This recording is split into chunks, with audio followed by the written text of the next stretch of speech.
Welcome to Repum Group's Item 24, where we take you a step beyond the standard FDD. We asked ourselves, why stop at 23 items when some of the most important insights live beyond the page? Here we're breaking down the inner workings of franchising and sharing real-life strategies and stories that drive the industry forward. Welcome to another episode of Item 24, where I have a very special guest on, Travis McVickers. And Travis was the very first employee that started this whole thing back when this was called RPM. Now, obviously, his division is called the Buildout Group. But Travis, tell us a little bit about your background and where you come from. Thanks, Nick. Yeah, I started in construction, then land development. Unlike a lot of people, I was never in franchising until I joined Rob about 7.5 years ago. You know, the opportunity to help franchisees often presented itself to me through land development, but been doing this ever since and helping people open their doors.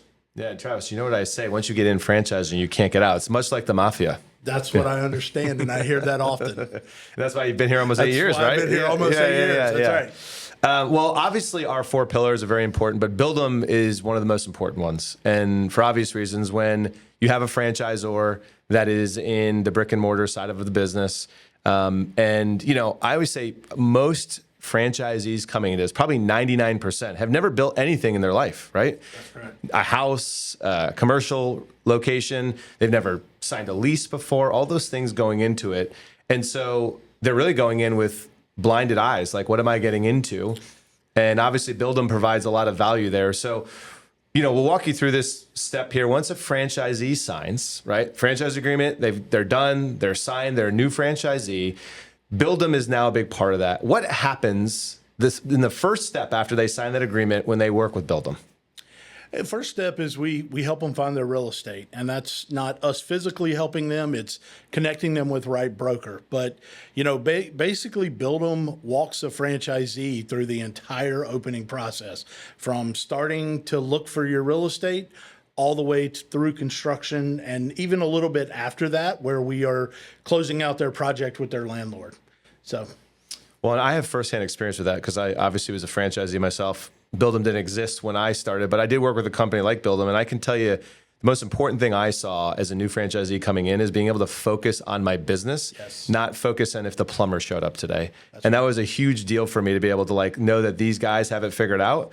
And by the way, not only do they have it figured out, I'm going to get the best price possible because they work with a lot of vendors. They understand how to bid it out, how to, you know, get contractors not to take advantage of people that haven't done it before. And frankly, the contractors don't, because then they know they can't take advantage of those people, correct? No, that's correct. And I think going back to what you said earlier, where even people who have built a home, remodeled a home, commercial construction is completely different. It's a different set of contractors.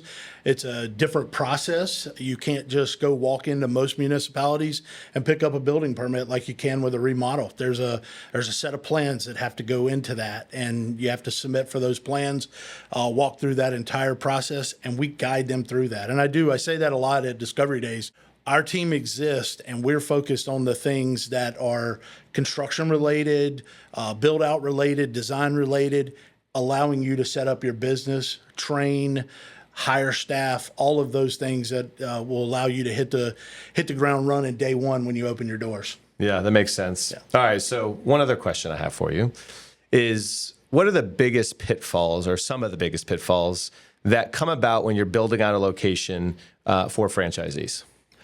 Yeah, there's so many along the way. I think, you know, you touched on it again earlier, cost. I think that is something that our team does a great job controlling. Having the historic data that we do over having built thousands of units at this point in time, we know what it should cost. We've done this, we are doing this. So when a contractor comes in, if you're uneducated, we still get numbers that are I don't really want to do this job, but if I do it, I'm going to make a lot of money. And that's why we go out to, 5 to 7 contractors. We want to get 3 solid numbers and really control that cost, not only for the franchisee, but also for the franchisor, and that item 7. And I think we do a great job at that. Construction's not always easy. A franchisee shouldn't be worried about whether the guy showed up to hang the drywall. They should be worried about training and all of those things. So, Well, another example I'll use and why it's so important with the bid process. So funny story, my business partner at the time was in Hoboken, New Jersey, our location, and he had already built out 2 locations in Hoboken in the past. So he had a contractor he trusted, which we put him in the bid process. And we had 3 other people bid out, and they added a 4th at the very last minute. And they said, this group is not even out of Hoboken. They're out of another state, but we should bring them in because they've built out a lot of these locations. So most bids were coming in at $400,000 for us to build it out. He came in at $250,000, and he already built out 4 of these locations in other states for the franchisor. So I saved $150,000 by just taking the advice that this group provided us. And I mean, think about how much money that is to save. And I've heard that story time and time again. Time and time again. It happens all the time. We often get, hey, we know this guy, friends and family discount, that sort of thing. And they're always surprised. Franchisees are always surprised when that guy doesn't come in low. And it's just, he's not the right contractor. He's too busy. And that's why we bring the right contractors to the table to make that happen. We had a very similar instance with one of our brands recently. Actually, it was a greater savings than the 150. It was about $200,000. Franchisee wasn't using us. Got the numbers in, floored him, call us in. We end up saving him about $200,000 off of his bid that he was getting on his own. It's crazy. Yeah. Well, I mean, honestly, Travis, what I would say is the Build-em department is so crucial to the Rep-em group, obviously. And if you're a franchisee listening to this, what I would say is Build-out's going to be painful no matter what you do, but we will make it less painful for you. And Travis and his team does a great job of communicating, making sure you get the information needed, and obviously make the right financial decisions as you go through it. So Travis, thanks for being on the show today. I really appreciate it. Yeah, thanks, Nick. Love talking about Build-em. Love helping people open their doors and open it cost effectively and hopefully on time, on budget. That's what we always talk about. And we're always transparent. Franchisees, the first person to know after we know something good, bad, or indifferent. So. Great. Well, thanks again, Travis, for joining today. Appreciate it. And shameless plug, if you want to follow us on YouTube, it's Rep-em Group or at Rep-em Group. And you can follow all of the great shows that we have and all the great guests we have that we're going to continue to bring to you this great content. Thanks again, Travis.